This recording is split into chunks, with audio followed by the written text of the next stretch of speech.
아멘. 네, 오늘은 본문의 말씀을 가지고 가서 너도 이와 같이 하라라고 하는 제목으로 말씀을 나누고자 합니다. 오늘 말씀 나누기 전에요, 우리 인사합니다. 앞뒤 또 좌우 바라보시면서 오늘 그렇게 한번 인사합니다. 말씀대로 살면 좋은 일이 일어납니다. 아멘. 여러분, 우리가 하나님 말씀 안에 거하고 우리가 그 말씀에 순종하며 살아갈 때 여러분, 우리에게는 세 가지 좋은 일이 일어납니다. 첫 번째로는 우리 영혼이 잘 되고, 두 번째로는 범사가 잘 되고, 또 세 번째는 강건한 축복이 일어납니다. 여러분, 믿으시길 주님으로 축원합니다. 그리고 그렇게 살아갈 수 있기를 어느 시간 주님으로 축원합니다. 여러분, 오늘 본문의 말씀은 주님의 가르침대로 지켜 행할 것을 강조하고 있습니다. 여러분, 우리가 인생을 살아가면서 어떤 인생 여정 속에 우리 인생에 참 도움이 될 만한 어떤 교훈, 가르침을 얻는다라고 하는 것은 참 복된 일입니다. 왜냐하면 그 하나의 교훈, 그 하나의 가르침이 내 인생을 완전히 바꿔놓고 내 인생을 역전시킬 수도 있기 때문에 그래요. 근데 여러분, 우리가 어떤 인생의 교훈을 얻는 것보다 더 중요한 것은 그것을 지켜서 행하는 거예요. 여러분, 우리가 인생의 어떤 교훈, 가르침을 받는 것으로 끝나면 꼭 그 당시, 그 순간은 우리가 참 감동을 받을 수 있을 거예요. 그러나 열매는 맺혀지지 않습니다. 그러나 우리가 인생의 어떤 가르침, 이것을 지켜 행할 때 감동뿐만 아니라 감동을 넘어서 그것은 우리의 삶 가운데 귀한 열매로 맺혀지는 것입니다. 여러분, 그런 의미에서 오늘 본문의 말씀은 나름대로 하나님의 말씀에 대해서 전문가다라고 자처하고 있는 오늘 율법사와 오늘 예수님과의 그 대화 중에 예수님께서 율법사에게 교훈을 주시기 위해서 주신 비유의 말씀이에요. 그것이 뭐예요? 그것이 선한 사마리아인의 비유입니다. 여러분, 오늘 이 선한 사마리아인의 비유를 통해서 율법사에게 주신 그 예수님의 교훈이, 그 예수님의 가르침이 저 여러분 우리 인생의 귀한 이정표가 되어질 수 있기를 오늘 시간 주님으로 축원합니다. 여러분, 그 기독교 철학을 완성시켰다라고 일컬어지는 인물이 있어요. 누구냐면 성 어거스틴입니다. 여러분, 우리 기독교 신학에 있어서 우리 기독교 신학을 만드신 분이 성경에 누구냐면 사도 바울이에요. 근데 이 기독교 신학에 있어서 사도 바울 다음으로 중요하게 여겨지는 사람이 어거스틴입니다. 근데 어거스틴이 이 선한 사마리아인의 비유를 아주 영적으로 해석을 했어요. 그런 해석하기를 선한 사마리아인은 예수님을 비유하는 것이고 강도 만난 사람은 이 세상에서 상처받은 우리들, 인간들이고 여가는 교회를 상징한다. 그렇게 해석을 했습니다. 여러분, 어거스틴의 이와 같은 해석은 어찌 보면 어떤 견지에서 보면 참 타당한 그런 해석일 수가 있습니다. 여러분, 왜냐하면 우리는 이 거대한 세상에서 강도 만난 그 사람처럼 마귀, 사탄의 공격을 받아서 항상 상처를 입고 살아가는 그런 존재이기 때문에 그래요. 그렇기 때문에 우리들에게는 누구보다도 예수님이 절대적으로 필요하고요. 또 교회라고 하는 것은 이렇게 상처받은 사람에게 위로와 안식을 주는 여관과 같은 역할을 해야 하기 때문에 그렇습니다. 자, 여러분, 그러나 이런 이야기를 하기 위해서 오늘 본문의 말씀이 필요한 게 아니에요. 오늘 선한 사마리아인의 비유가 필요한 게 아니라는 것입니다. 굳이 선한 사마리아인의 비유가 아니더라도 얼마든지 더 좋은 부분을 가지고 이런 영적인 의미를 끌어낼 수가 있습니다. 따라서 이 어거스틴의 이와 같은 영적인 해석은 오늘 이 본문의 말씀을 기록한 누가의 의도도 아니고 오늘 선한 사마리아인의 비유를 말씀하신 그 예수님의 의도도 아닌 거예요. 예수님의 뜻도 아닌 것입니다. 여러분, 그러므로 오늘 선한 사마리아인의 비유를 통해서 주님께서 가르치고자 하는 그 교훈, 그 가르침을 우리가 온전히 이해하고 여러분 주님의 음성을 듣기를 원한다면 이 비유가 어떤 맥락 속에서 오늘 우리에게 주어진 것인가 하는 것을 먼저 이해할 필요가 있어요. 여러분, 그렇잖아요. 여러분, 우리가 어떤 사건을 이해할 때 전후 이 사정을 잘 알아야 그 사건을 제대로 이해할 수 있는 것처럼 오늘 이 선한 사마리아의 비유를 통해서 주님께서 가르치고자 하는 그 가르침을 온전히 이해하기 위해선 이 비유가, 이 선한 사마리아의 비유가 어떤 맥락에서 이것이 우리에게 주어진 것인가, 오늘 본문에 주어진 것인가라고 하는 것을 이해할 필요가 있다는 거예요. 자, 여러분, 그런 의미에서 예수님께서 선한 사마리아인의 비유를 말씀하게 된 그 경위는 이렇습니다. 예수님께서 예루살렘을 향하여 가실 때 율법에 대해서 나름대로 전문적인 지식을 가지고 있다라고 자처하는 율법사가 오늘 예수님께 이런 질문을 던졌습니다. 선생님, 내가 어떻게 해야 영생을 얻을 수가 있겠습니까?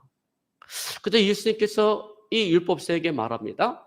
율법에는 어떻게 기록되어 있으며 너는 그것을 어떻게 읽느냐?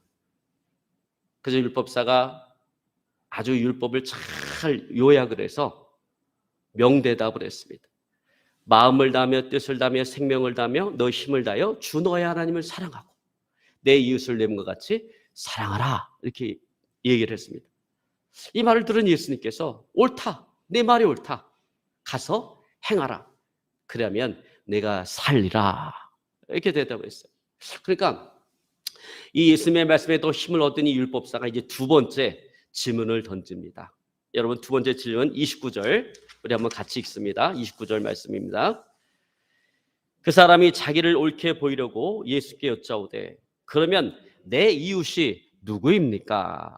자, 여러분, 첫 번째 질문, 선생님, 내가 무엇을 하여야 영생을 얻을 수 있겠습니까? 라고 하는 그 질문은 예수님을 시험하기 위한 질문이에요. 예수님을 테스트하기 위한 질문이라고 한다면 이 두 번째 질문, 내 이웃이 누구입니까? 라고 하는 이 질문은 오늘 예수님께 인정받고자 하는 마음에서 드린 질문이라는 거예요. 즉, 다시 말해서 율법사는 자기를 옳게 보이기 위해서 오늘 이 질문을 한 것입니다. 자, 여러분, 이로 추정해 보건대 오늘 이 율법사는 내 이웃이 누구인지에 대해서 나름대로 개념을 가지고 있는 사람이에요. 내 이웃이 누군지 모르기 때문에 지금 이 질문을 던지고 있는 것이 아니라는 거예요. 그저 예수님께서 내 이웃이 누구인지에 대한 정의를 내려주면 그 정의가 내려준과 동시에 주님, 내가 그 이웃을 내 몸과 같이 사랑했습니다 라고 하는 그 말을 해서 오늘 예수님부터 칭찬을 듣고 싶었던 것입니다. 그러니까 이 율법사는 자기가 생각하고 있는 내 이웃에 대한 개념을 오늘 예수님도 가지고 있다라고 생각하고 예수님의 입을 통해서 그 말을 듣기를 원했던 것입니다. 여러분, 우리도 살아가면서 그럴 때 있잖아요. 내가 원하는 답을 상대방의 입을 통해서 듣기를 원할 때 의도적인 질문을 던지는 것처럼 오늘 이 율법사도 같은 마음인 거예요. 그 같은 마음을 가지고 오늘 예수님께 이와 같은 질문을 던진 거예요. 내 이웃이 누굽니까? 이 질문을 던진 것입니다. 그리고 이 질문에 대한 예수님의 답변이 뭐예요? 예수님의 답변이 바로 선한 사마리아인의 비유인 것입니다. 여러분, 이 시간 선한 사마리아인의 비유를 통해서 정말 예수님께서 말씀하시고자 하는 그 주님의 가르침을 온전히 이해하기를 원한다면, 그 주님의 음성을 온전히 듣기를 원한다면 제가 이 시간에 하나 권면드리고 싶은 것이 있어요. 그래서 뭐냐면 지금 예수님께서 율법사와 또 그들을 둘러싸고 있는 많은 유대인들에게 말씀하고 있는 그 자리에 여러분들도 한 명의 한 사람의 유대인으로서 그 자리에 서 있으라는 것입니다. 여러분, 그들은 지금 예수님께서 말씀하시는 선한 사마리아인의 이 비유의 결론을 몰라요. 이 결론을 모른 채 지금 예수님의 그 이야기를 열심히 듣고 있는 것입니다. 여러분, 그러므로 우리 역시 똑같은 입장에 서 있어야 된다는 거예요. 비록 우리가 이 비유의 결론을 다 알고 있다 할지라도, 선한 사마리아인의 그 스토리, 그 결론을 다 알고 있다 할지라도 우리는 역시 아무것도 모르는 것처럼 오늘 이 말씀을 들어야 된다는 거예요. 여러분, 그래야 선한 사마리아인의 이 비유를 통해서 주님께서 말씀하시고자 하는 주님의 음성을 온전히 우리가 들을 수 있는 것입니다. 여러분, 그렇게 하시기를 주님을 축원합니다. 여러분, 제가 제일 좀 싫어하는 그 부류의 사람이 몇 부류가 있는데요. 그 가운데 하나가 뭐냐면 인기를 누리고 있는 영화 혼자 보고 와서 묻지도 않았는데 그 영화 스토리 쫙 얘기해주고 결론까지 다 얘기해주고 재미없더라, 이렇게 얘기하는 사람. 그러면 영화 보고자 하는 마음을 가졌다가 그 얘기 듣고 나면요, 보고 싶은 마음이 확 사라져버려요. 근데 여러분, 우리 주변에 보면 꼭 그런 사람이 있어요. 마음에 담아두지를 못해요. 그냥 재미없으면 혼자 재미없고 말지 누가 물어봤습니까? 재밌냐 재미없냐 누가 물어봤어요? 스토리가 어떻게 되냐 물어봤습니까? 여러분 그렇지 않습니까, 여러분? 여러분 영화를 볼 때요.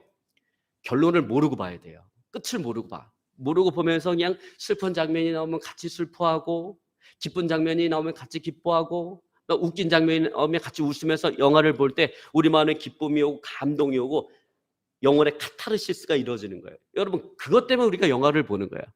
그런데 결론을 다 알고 영화를 보면 어떻습니까? 이런 것들이 싹 사라져 버리는 거예요.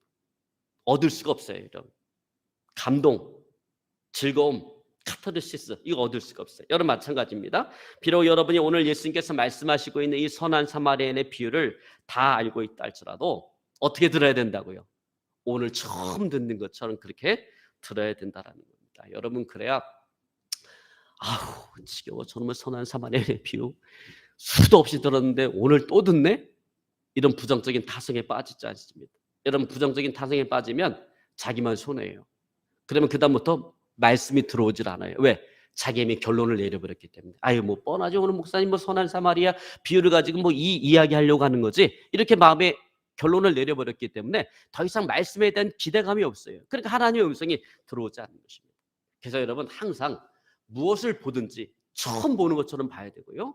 무엇을 듣든지 처음 듣는 것처럼 들어야 되는 거예요. 여러분 그것이 은혜 받는 비결 가운데 하나입니다. 그래야 보여요. 여러분 늘 보는 것도 아니 내가 늘 보는 건데 이러면 안 보여.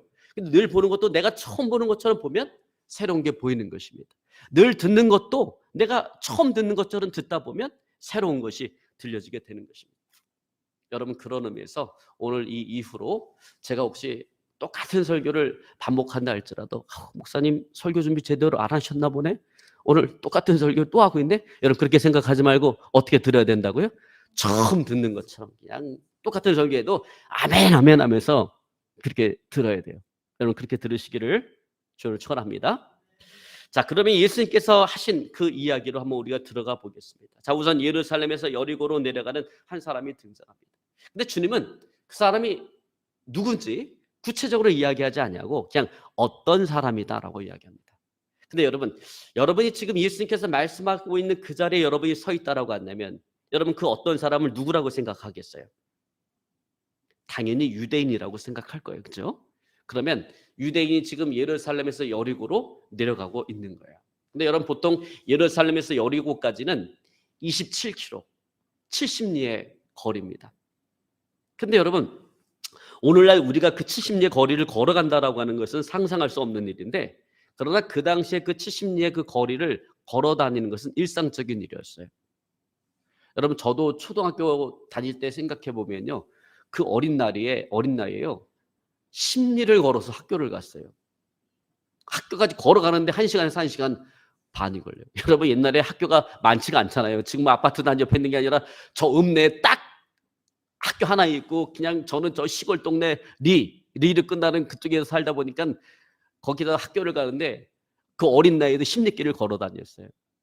옛날에는 그런 길들이 차 타고 다닐 거리가 아니고 그냥 다 걸어 다니는 길이에요. 여러분 마찬가지라는 거예요. 여러분 예수님 당시에 이 70리라는 거리는 뭐 타고 다닐 거리가 아니고 그냥 걸어 다닐 만한 그런 거리라는 거예요. 자, 그런데 문제는 이 길이 너무나 험하다는 것입니다.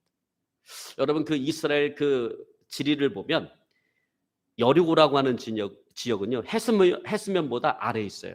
즉 해수면을 기준으로 높이를 재면 바다보다 밑에 있는 땅이에요. 그리고 예루살렘은 저 산 꼭대기에 있는 도시예요. 그러니까 예루살렘에서 여리고까지 고도 차이가 1000m인데 거리는 너무나 짧아. 예루살렘에서 여리고까지 27km밖에 안 되니까 경사가 엄청나게 경사가 지고 험하고 또 바위투성의 그런 길이었던 것입니다. 그러므로 이 길은 그 도적대들이 은신처로 이용되어지는 그런 길이었습니다. 그러므로 그 당시에는 이 길을 다니다가 강도를 만나는 것은 흔한 일이었습니다. 자, 그런데 이 강도들은 이 사람을 완전히 털어버렸어요. 그 사람의 가진 것만 뺏어간 것이 아니라 그 사람의 겉옷까지 빼앗아갔습니다. 여러분 우리가 생각할 땐 그 겉옷이 뭐가 좋다고 겉옷을 뺏어가나. 여러분 우리 누가 옷 이렇게 어디다가 수거함에다 놓아도 여러분 그 안 가져가지고 가져갔나요? 근데 여러분 2000년 전에 그 유대인 사회, 예수님 당시 그 유대인 사회는 전반적으로 가난한 그런 사회였습니다. 그래서 그 당시 겉옷이라고 하는 것은요 상당히 재산 가치가 나가는 재산 목록 가운데 하나예요. 이 겉옷은 낮에는 사람 구실을 할 수 있는 외출복이 되어지고 밤에는 기온차가 크기 때문에 덮고 자는 이불의 역할을 하는 게 이 겉옷입니다. 그러면 이 겉옷은 재산적 가치가 큰 재산 목록이에요. 그래서 예수님께서도 말씀하시기를 너희가 겉옷을 팔아 검을 사라 라고 이야기할 정도로 이 겉옷은 재산 가치가 많이 나가는 거예요. 자, 그런데 이 강도는 그 사람의 물건과 겉옷만 뺏어간 것이 아니라 이 사람을 거의 죽기 일보 직전까지 두들겨 팬 겁니다. 폭행을 가한 거예요. 그래서 지금 이 사람은 삶과 죽음의 그 한복판에 피를 흘리며 쓰러져 있습니다. 이제 누군가 와서 도움을 주지 않는다면 이 사람은 죽음을 맞이할 수밖에 없습니다. 그런데 문제는 뭐냐면 이 강도 만난 사람이 쓰러져 있는 그 길은 사람의 왕래가 많은 길이 아니라는 거예요. 아까 이야기했다시피 험한 길이기 때문에 사람의 왕래가 많은 길이 아니고, 또 강도 만난 이 사람은 너무나 늦은 시간에 강도를 만났기 때문에 사람의 왕래가 많은 그런 시간대가 아니었다는 거예요. 장소도 그렇고 시간도 그렇고. 그러니까 이 사람이 도움을 받는, 누군가를 만나서 도움을 받는다라고 하는 것은 거의 기대할 수가 없는 것입니다. 여러분, 따라서 오늘 많은 유대인 청중들, 예수님으로부터 지금 이 이야기를 듣고 있는 많은 유대인 청중들은 지금 너무나도 안타까운 마음으로 오늘 예수님의 이 이야기를 듣고 있는 겁니다. 그런데 이 절박한 순간에 강도 만난 사람에게 다가오는 한 사람이 있었다라고 주님은 이야기합니다. 그가 누구인가 궁금해하는 마음으로 예수님의 입을 주목할 때 오늘 예수님께서는 그 사람을 제사장이다 라고 이렇게 소개를 합니다. 여러분, 당시에 그 여리고는요, 그 제사장들이 몰려 사는 집성촌이었어요. 여러분, 우리 옛날 동네 보면 이씨 집안 몰려 사는 동네 있고 하듯이 이 여리고는 제사장들이 몰려 사는 집성촌이에요.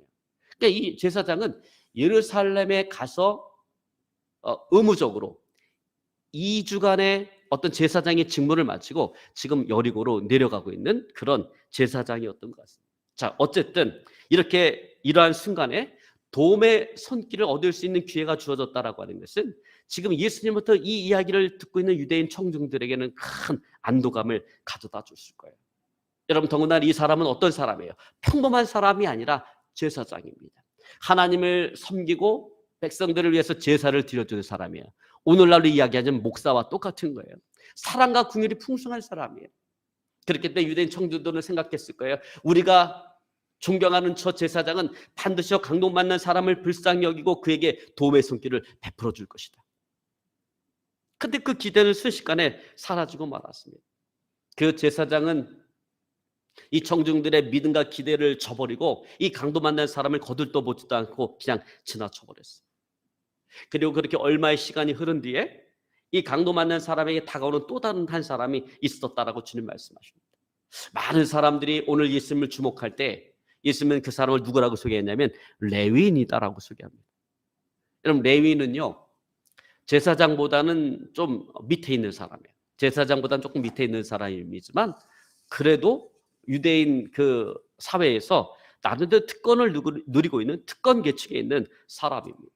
그러니까 레위인이 하는 일이 뭐냐면 성전에서 제사장이 제사를 집전할 때 옆에서 그 도와주는 거예요.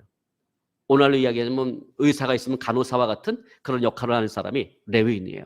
그리고 그 성전의 질서를 유지하고 있는 사람이 레위인입니다. 그러니까 유대인치고 레위인의 도움을 받지 않을 사람은 아무도 없어요.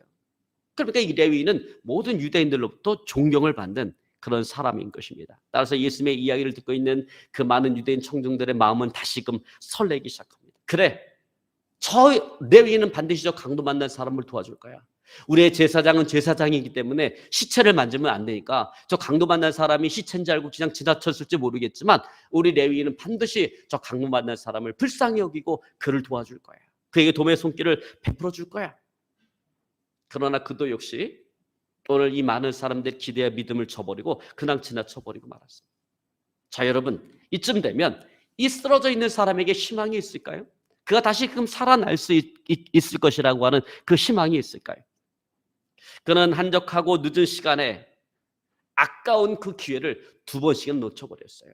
자, 그것도 한번 기대를 걸어볼 만한 그런 신분을 가지고 있는 사람들로부터 그 어떤 도움도 받지를 못했습니다. 여러분, 그러니 이제 도움을 받으리라고 하는 그 희망을 가질 수가 없는 거예요. 여러분, 이제 예수님으로부터 이 이야기를 듣고 있는 유대인들의 그 마음을 한번 생각해 보세요. 유대인 청중들의 마음을 생각해 보세요. 여러분 그 가운데는 이 강도 만난 사람과 동일한 경험, 체험을 한 사람도 많이 있었을 것입니다. 그러므로 예수님의 이 이야기를 듣고 있는 사람들의 마음을 사로잡고 있는 감정은 뭐냐면 고독감, 그리고 이제 죽음을 맞이해야 된다라고 하는 두려움과 공포, 그리고 절망감인 것입니다. 이 낯선 지역에 그 저녁 추운 그 거리에서 나 홀로 이 죽음을 맞이해야 된다, 임종을 맞이해야 된다라고 하는 이 고독감, 죽음에 대한 두려움과 공포, 절망감이었던 것입니다. 자, 그런데 이와 같은 마음을 품고 있을 때 이 강도 만난 사람에게 다가오는 한 사람의 발자국 소리가 있었습니다. 청중들은 모든 기대와 희망을 가지고 오늘 예수님을 주목합니다. 뭐라고 말씀하실까? 누가 다가오실까? 그런데 예수님의 입을 통해서 소개된 사람은 사마리아인이었어요. 순간 잠시 가졌던 기대와 희망은 절망으로 바뀌어져 버렸습니다. 왜냐하면 당시에 유대인과 사마리아인은 원수지간이었어요. 그렇게 생각하는 거예요.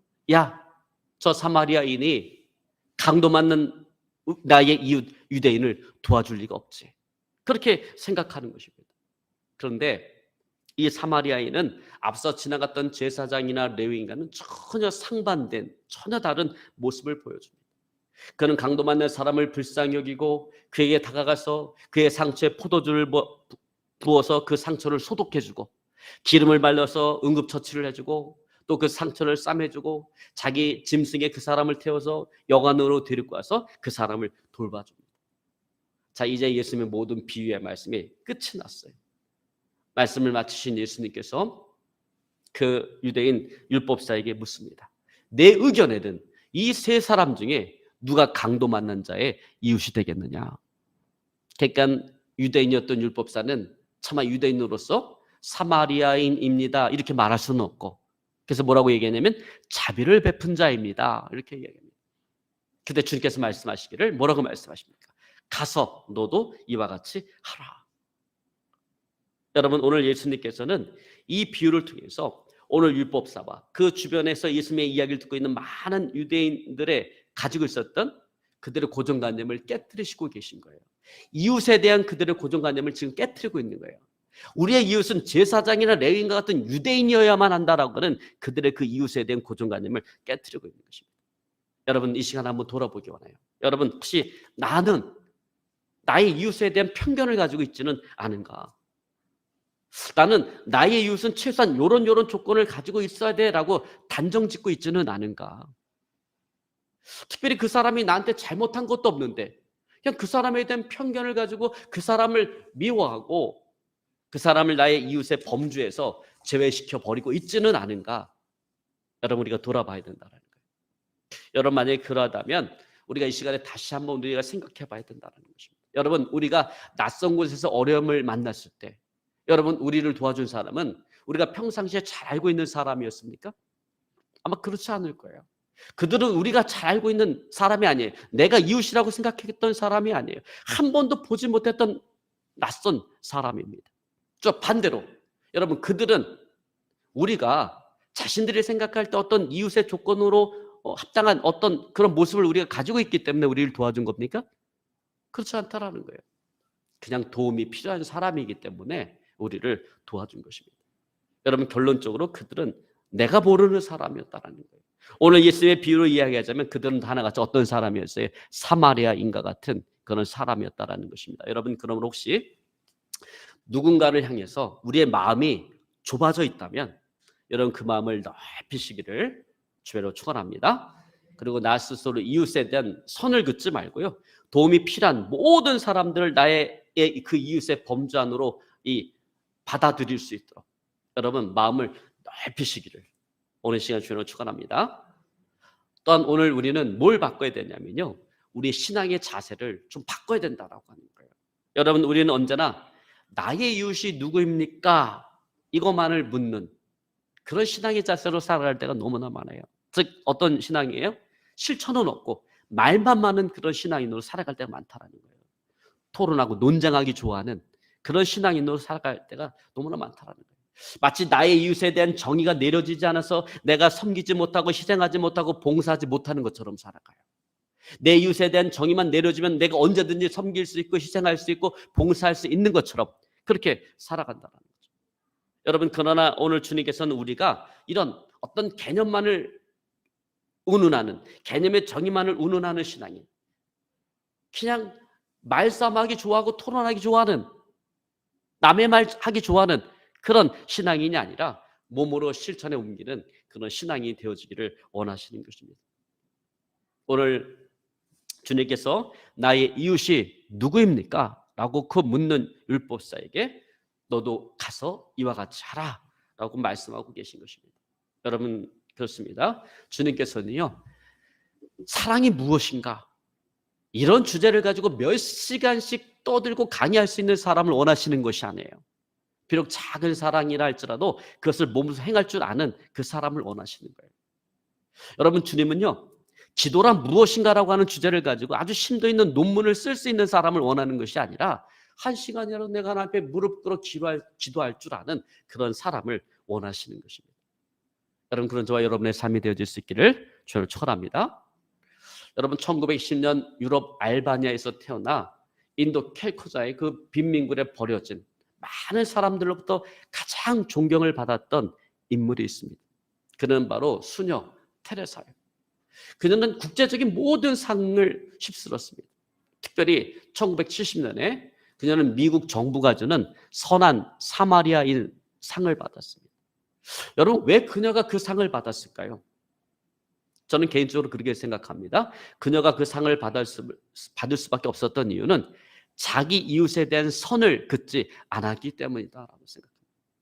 그는 자유진영에 있는 사람이든 공산진영에 있는 사람이든 도움이 필요한 사람이라면 누구든지 만날 줄 알고 도움을 줄 수 있는 사람이었어요.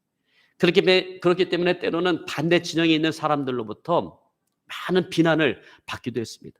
그러나 그럼에도 불구하고 그녀는 굴하지 아니하고 그녀의 사랑이 필요한 곳에 가서 그 사랑을 베풀었던 것입니다. 여러분, 그녀는요, 그런 삶을 살면서도 자기 이름으로 된 변변한 책 하나 쓴 적이 없어요. 그러나 그럼에도 불구하고 어떤 책에서도 배울 수 없고 가르침을 받을 수 없는 진정한 사랑이 무엇인지, 봉사가 무엇인지, 도움이 필요한 사람에게 참된 이웃으로 살아간다라고 하는 것이 무엇인지 누구보다도 진한 감동적인 삶으로 가르쳐 준 것입니다. 여러분, 저는 정말 우리가 살아가는 이 시대가 정말 이 사마리아인과 같은 삶을 우리에게 요구하고 있지 않은가, 저는 그런 생각을 합니다. 여러분, 지금 우리가 살아가는 이 시대가 어떻습니까? 이 사회가 어떻습니까? 온갖 대립, 반목, 갈등으로 가득 차 있지 않습니까? 세대 간에, 진영 간에, 보수와 진보, 좌우 간에 막 갈등, 막 이런 서로 대적하고 이런 것들을 가득 차 있어요. 그래서 여러분, 어떤 교회에서는 그냥 서로 막 정치적인 얘기하다가 서로 맞지가 않았고 그냥 교회 안에서 우격다짐 막 이렇게 주먹 날라가고 싸움도 벌어지고. 여러분, 이게 뭐 하는 겁니까? 여러분, 교회 안에서 가장 중요한 게 교회 안에서 형제 자매고 이렇게 살아가는 것이 중요한데 이런 것들 때문에 다툼이 벌어지고 하는 그런 모습들이 얼마나 많은지. 여러분, 그런 의미에서 본다면 정말 이 시대를 살아가는 우리에게 필요한 것은 선한 사마리아인 같은 모습이라는 거예요. 여러분, 선을 긋지 말자라는 것입니다. 나의 도움이 필요한 모든 사람들을 내 이웃의 범주안으로 받아들이고 그들에게 참된 이웃으로 살아가시는 저와 여러분의 삶이 되어질 수 있기를 오늘 시간 주님을 축원합니다. 이제 말씀을 정리하기 원합니다. 이제 개념을 운운하는, 말하기 좋아하고 말싸움하기 좋아하고 토론만, 입만 살아있는 그런 신앙인이 아니라 실천하는 그런 신앙인으로 서 있는 저와 여러분의 삶이 되어질 수 있기를 주님을 축원합니다. 또한 나의 이웃을 한정짓지 말고 도움이 필요한 모든 사람들 내 이웃의 범주 안에 받아들이고 그들에게 참된 이웃으로 살아가시는 저와 여러분의 삶이 되어질 수 있기를 주님을 축원합니다. 물론 그 삶이요, 쉽지 않아요. 어려워요.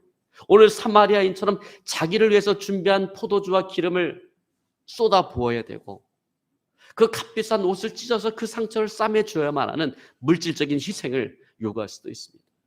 또 내가 타고 가야 될 짐승을 그 사람에게 내어줘야만 하는 그런 삶의 불편함을 요구할 수도 있습니다. 또 그 사람과 함께 밤을 새워줌으로 말미암아 내 인생계에게 차질을 빚을 수도 있습니다. 그러나 그럼에도 불구하고 분명한 것은 그것이 바로 주님께서 우리에게 원하시는 삶이라는 것입니다. 요구하는 삶이라는 것입니다. 가서 너도 이와 같이 하라. 여러분, 그 말씀을 머릿속에 담고요, 마음속에 담고 도움이 필요한 모든 사람들 선 긋지 말고 도움이 필요한 모든 사람들을 내 이웃으로 받아들이고 여러분 참된 이웃으로 살아가시는 저희 여러분의 삶이 되어줄 수 있기를 오늘 시간 주를 축원합니다. 오늘 말씀 붙잡고 간절히 기도하기 원합니다. 하나님,